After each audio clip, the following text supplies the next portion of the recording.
नमस्कार। एक बार फिर से आप सभी का बहुत बहुत स्वागत है परीक्षा वर्ल्ड के इस यूट्यूब चैनल में।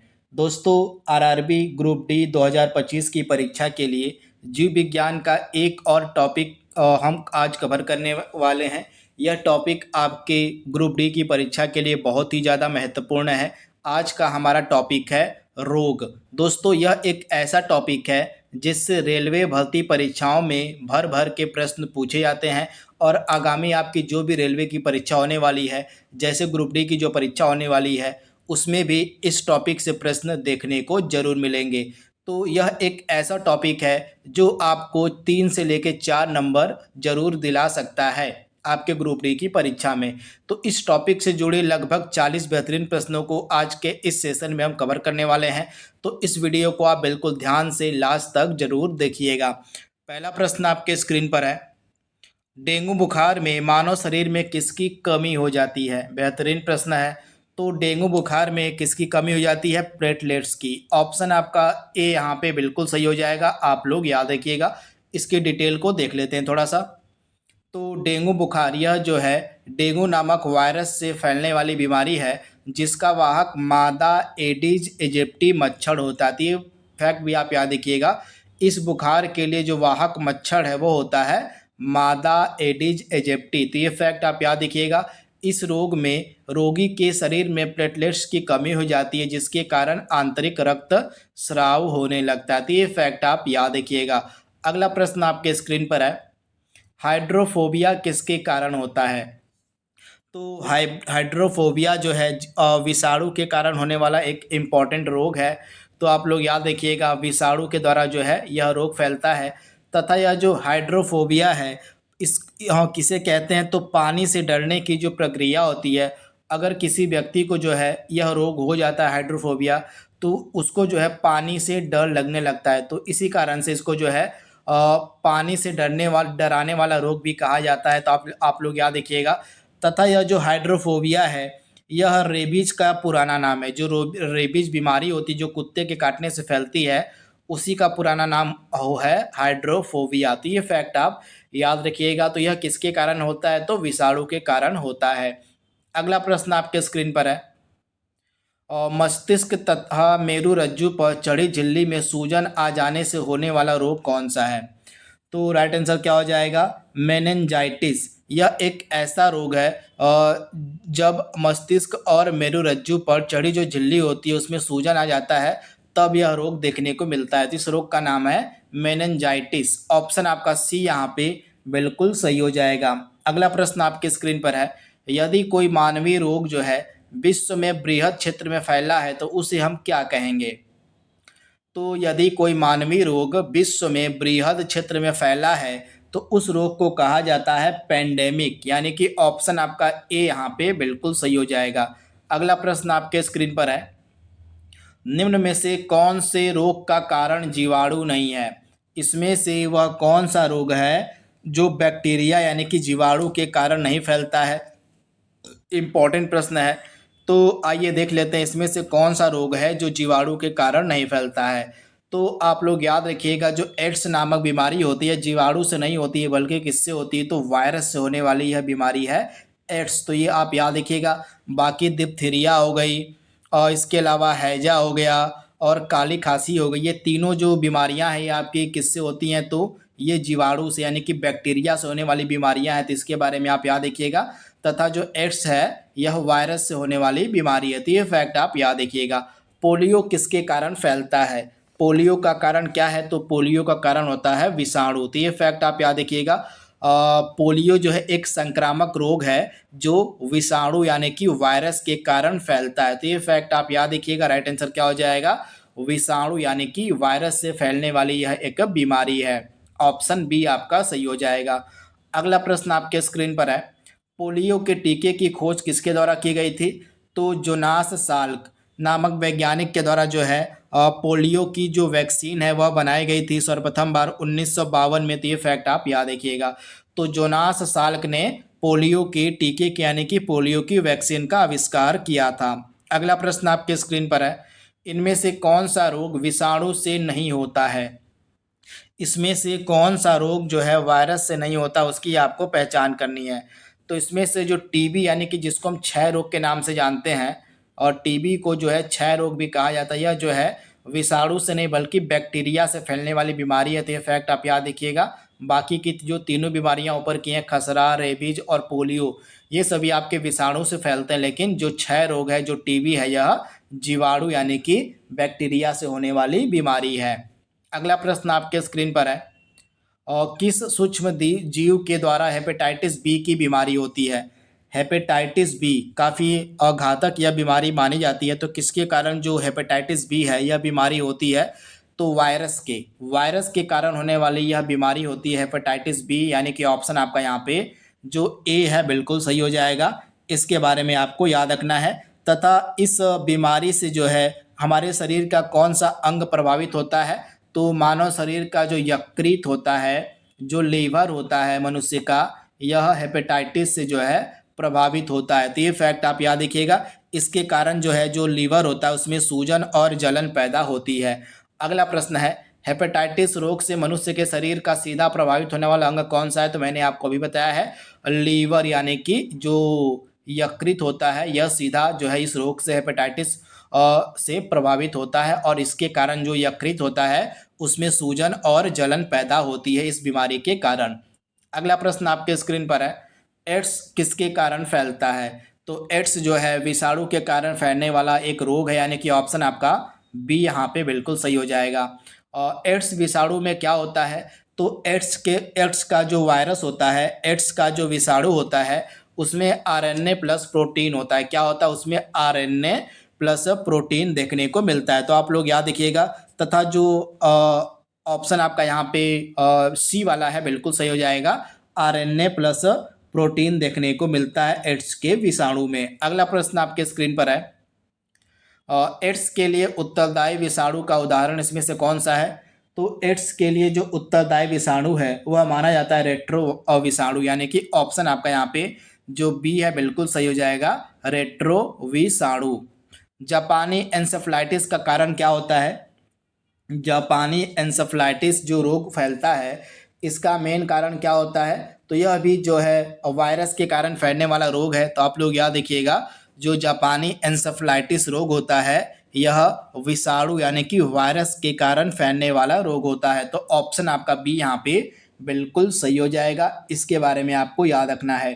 तथा यह जो जापानी इंसेफ्लाइटिस बीमारी है इसके लिए जिम्मेदार जो मच्छर है वह किस प्रजाति का होता है, तो क्यूलेक्स प्रजाति का जो मच्छर होता है, आप लोग याद रखिएगा, क्यूलेक्स प्रजाति के मच्छर जो होते हैं ये इस बीमारी के लिए जिम्मेदार माने जाते हैं। अगर क्यूलेक्स प्रजाति के मच्छर किसी व्यक्ति को काट लेते हैं तो उस व्यक्ति को जो है जापानी इंसेफ्लाइटिस नामक बीमारी हो जाती है। तथा यह जो रोग है सुअरों के माध्यम से भी फैलता है। जो जापानी इंसेफ्लाइटिस रोग है यह सुअरों के माध्यम से भी फैलता है। तो ये फैक्ट आप याद रखिएगा। अगला प्रश्न आपके स्क्रीन पर है, खसरा की बीमारी किसके कारण होती है। खसरा जो है किसके कारण होने वाला रोग है, तो खसरा जो है वायरस से होने वाली एक बीमारी है। तो राइट आंसर क्या हो जाएगा, वायरस। ऑप्शन आपका यहाँ पे जो ए है बिल्कुल सही हो जाएगा। दोस्तों अगर आपको यह वीडियो पसंद आ रहा हो, जो आज का हमारा टॉपिक है रोग का, तो इस वीडियो को आप अपने दोस्तों के बीच शेयर कर सकते हैं। जिन दोस्तों की परीक्षा ग्रुप डी की है उनके मध्य हमारे इस क्लास को आप शेयर जरूर कर दीजिएगा। इम्यूनोलॉजी का जनक किसे कहा जाता है। इम्यूनोलॉजी का जनक किसे हम कहते हैं, तो एडवर्ड जेनर का। आप लोग याद रखिएगा, एडवर्ड जेनर को जो है इम्यूनोलॉजी का जनक माना जाता है। एडवर्ड जेनर के द्वारा ही चेचक के टीके का आविष्कार किया गया था। तो ये फैक्ट आप याद रखिएगा, चेचक के टीके का जो आविष्कार है यह एडवर्ड जेनर ने ही किया था। 17वां प्रश्न आपके स्क्रीन पर है, रानीखेत बीमारी का संबंध किससे है। तो जो रानीखेत बीमारी है यह जो है मुर्गियों में होने वाली बीमारी है। तो ये फैक्ट आप याद रखिएगा, मुर्गियों में होने वाली यह एक प्रमुख बीमारी है। ये फैक्ट आप याद रखिएगा। राइट आंसर क्या हो जाएगा, ऑप्शन आपका यहाँ पे ए जो है बिल्कुल सही हो जाएगा। मुर्गियों में यह बीमारी देखने को मिलती है। तथा यह बीमारी भी विषाणु जन्य होती है। तो इसे भी आप याद रखिएगा, मुर्गियों में यह जो बीमारी फैलती है रानीखेत बीमारी, यह बीमारी भी विषाणु जन्य होती है। तो ये फैक्ट आप याद रखिएगा। विश्व से चेचक का उन्मूलन जो है घोषित कब किया गया था, तो चेचक को हम स्मॉल पॉक्स के नाम से भी जानते हैं तथा यह एक विषाणु जनित बीमारी है तथा इसको जो है विश्व स्वास्थ्य संगठन द्वारा 1980 में घोषित कर दिया गया था कि यह जो बीमारी पूरे विश्व से खत्म हो चुकी है। तो राइट आंसर क्या हो जाएगा?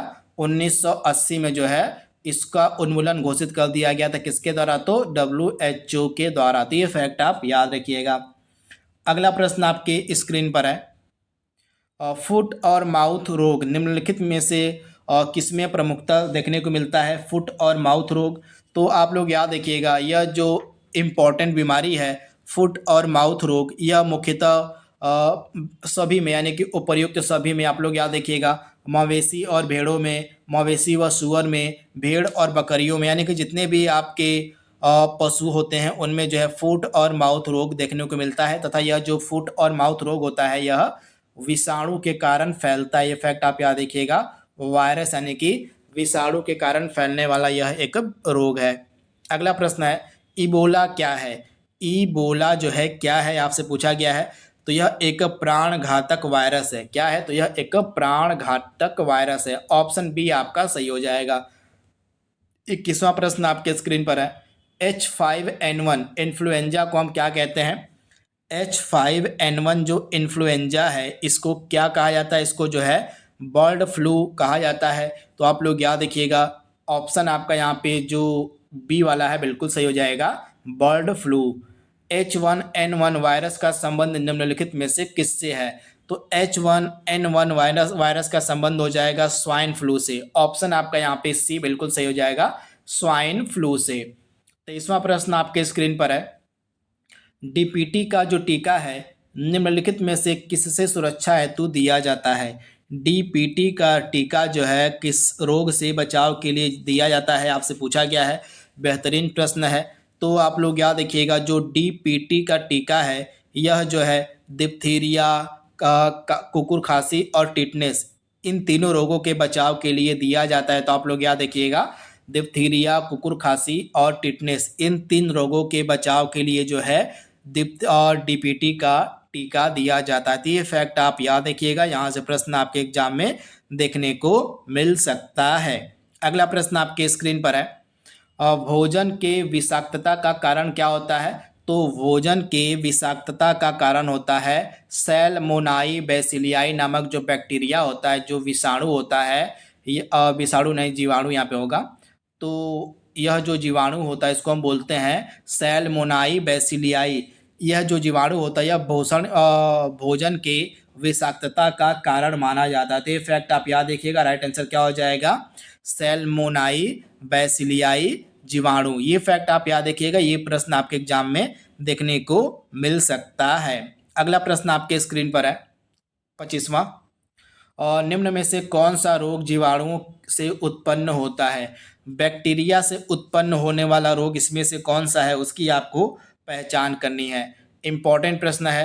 तो राइट आंसर आपका क्या हो जाएगा? इसमें से वह कौन सा रोग है जो बैक्टीरिया के कारण फैलता है? तो दिए गए प्रश्न का जो राइट आंसर है क्या हो जाएगा?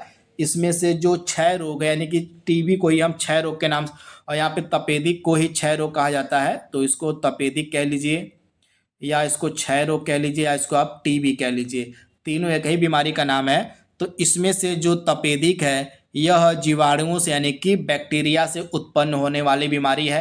तो ये फैक्ट आप याद रखिएगा, यहाँ से प्रश्न आपके एग्जाम में पूछा जा सकता है। वहीं पोलियो जो है आपका वायरस से होता है, पोलियो वायरस से, इन्फ्लुएंजा भी वायरस से होता है, लेकिन जो मलेरिया रोग होता है यह प्रोटोजोआ से होने वाली बीमारी होती है। तो ये फैक्ट आप याद रखिएगा। क्षय रोग टीबी यानी कि क्षय रोग या टीबी का परीक्षण हेतु कौन सा परीक्षण किया जाता है विशिष्ट प्रकार का? तो इसमें से वह कौन सा विशिष्ट परीक्षण है जो क्षय रोग की पहचान के लिए किया जाता है? तो दिए गए प्रश्न का राइट आंसर क्या हो जाएगा? मैंटॉक्स का परीक्षण। ऑप्शन आपका यहाँ पे जो सी है बिल्कुल सही हो जाएगा। जो मैंटॉक्स का परीक्षण होता है यह क्षय रोग की पहचान के लिए किया जाता है, यानी कि ऑप्शन आपका सी यहाँ पे सही हो जाएगा। अगला प्रश्न आपके स्क्रीन पर है, निम्नलिखित रोगों में से एक जो पानी के प्रदूषण की वजह से नहीं होता है उसकी आपको पहचान करनी है। इसमें से कौन सा ऐसा रोग है जो पानी के प्रदूषण की वजह से नहीं फैलता है, उसकी आपको पहचान करनी है। बेहतरीन प्रश्न है और एग्जाम ओरिएंटेड प्रश्न है। तो राइट आंसर क्या हो जाएगा? Hepatitis B. यह जो बीमारी है यह पानी के प्रदूषण से नहीं फैलती है, बाकी टाइफाइड हो गया, पीलिया हो गया, हैजा हो गया, इसके मेन कारण माना जाता है पानी का प्रदूषण। तो ये फैक्ट आप याद रखिएगा, इन 3 बीमारियों का जो मेन कारण माना जाता होता है पानी का प्रदूषण। तो ये फैक्ट आप याद रखिएगा। अगला प्रश्न आपके स्क्रीन पर है, टाइफाइड तथा कालरा किस प्रकार की बीमारी का उदाहरण है? टाइफाइड तथा कालरा जो है किस प्रकार की बीमारी का उदाहरण है? तो जलजन्य रोग, ये दोनों जो है जल जनित बीमारी के उदाहरण माने जाते हैं। तो राइट आंसर क्या हो जाएगा? जलजन्य रोग, यानी कि ऑप्शन आपका यहाँ पे जो सी है बिल्कुल सही हो जाएगा। तथा इसका मेन कारण क्या होता है? और इसका मेन कारण होता है एक जीवाणु। तो ये फैक्ट आप याद रखिएगा, जल में पाया जाने वाला एक विशिष्ट प्रकार के जीवाणु के कारण ही जो है यह टाइफाइड और कालरा नामक बीमारी होती है। तो ये फैक्ट भी आप याद रखिएगा, और जीवाणु के कारण यह जो है जल में पाए जाने वाले जीवाणु के कारण ही जो टाइफाइड और कालरा होता है वह फैलता है। अगला प्रश्न आपके स्क्रीन पर है, कुष्ठ रोग किससे उत्पन्न होता है? कुष्ठ रोग का कारण क्या होता है आपसे पूछा जा रहा है। तो जीवाणु के द्वारा। कुष्ठ रोग जो होता है यह जीवाणु के द्वारा होने वाला एक रोग है। तो राइट आंसर क्या हो जाएगा? जीवाणु, यानी कि बैक्टीरिया, यानी कि ऑप्शन आपका यहाँ पे बी 100% सही हो जाएगा। इसके अलावा कौन कौन सी बीमारियाँ जो है आपकी बैक्टीरिया यानी कि जीवाणु से होती हैं? तो एक बार नोट डाउन कर लीजिएगा, मैं आपको बताने जा रहा हूँ। टिटनेस, सिफिलिस, हैजा, डिप्थीरिया, काली खांसी, प्लेग, निमोनिया, कॉलरा, क्षय रोग यानी कि टीबी, टाइफाइड, कोढ़, ये सभी जो बीमारियां हैं ये आपकी बैक्टीरिया यानी कि जीवाणु से फैलती हैं।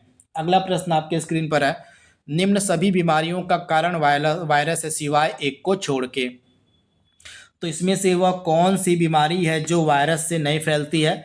तो आंत्र ज्वर, यह जो है वायरस से नहीं फैलता है, बाकी पीलिया वायरस से होती है, गलसुआ वायरस से होता है, इन्फ्लुएंजा वायरस से होता है, लेकिन जो आंत ज्वर है यह वायरस से नहीं होता है। तो ये फैक्ट आप याद रखिएगा, आंत ज्वर जो है यह सैल्मोनेला टाइफी नामक एक जीवाणु से फैलता है। तो ये आप याद रखिएगा, सैल्मोनेला टाइफी नामक एक जीवाणु होता है जिसके कारण आंत ज्वर नामक जो बीमारी है वह देखने को मिलती है। अगला प्रश्न आपके स्क्रीन पर है, और बीसीजी का टीका जो है किसके लगाया जाता है, यानी कि किस बीमारी के बचाव के लिए जो है बीसीजी की जो वैक्सीन है, बीसीजी का जो टीका है वह लगाया जाता है? तो क्षय रोग यानी कि टीबी की बीमारी के बचाव के लिए जो है और बीसीजी का जो टीका है वह लगाया जाता है। तथा बीसीजी के टीके का पूरा नाम क्या होता है? तो बैसिलस कालमेट ग्यूरिन। मैं यहाँ पे लिख दे रहा हूँ, आप लोग नोट डाउन कर लीजिएगा। बैसिलस, बी फॉर बैसिलस हो गया, और सी फॉर कालमेट हो गया, कालमेट, और आपका जी फॉर क्या हो गया? तो जी फॉर ग्यूरिन हो गया। तो बीसीजी का पूरा नाम क्या हो जाएगा? Bacillus Calmette Guérin. यह जो टीका होता है यह क्षय रोग या टीबी या तपेदिक की बीमारी के बचाव के लिए लगाया जाता है। तो ये फैक्ट आप याद रखिएगा। एथलीट फुट बीमारी किससे फैलती है? जो एथलीट फुट बीमारी है इसका मेन कारण क्या होता है उसकी आपको पहचान करनी है, इम्पॉर्टेंट प्रश्न है। तो राइट आंसर क्या हो जाएगा? यह जो बीमारी है एथलीट फुट, यह बीमारी जो है फफूंद से फैलती है। फफूंद से, यानी कि ऑप्शन आपका यहाँ पे फंगस यानी कि फफूंद से यह बीमारी फैलती है। तो आप लोग याद रखिएगा, ऑप्शन जो सी है बिल्कुल सही हो जाएगा। अगला प्रश्न आपके स्क्रीन पर है, और निम्नलिखित में से कौन सा रोग कवक जनित है? इसमें से कौन सा रोग जो है कवक जनित है उसकी आपको पहचान करनी है। तो राइट आंसर आपका क्या हो जाएगा? इसमें से कवक जनित बीमारी हो जाएगी आपकी गंजापन, यानी कि ऑप्शन आपका यहाँ पे सी बिल्कुल सही हो जाएगा, गंजापन।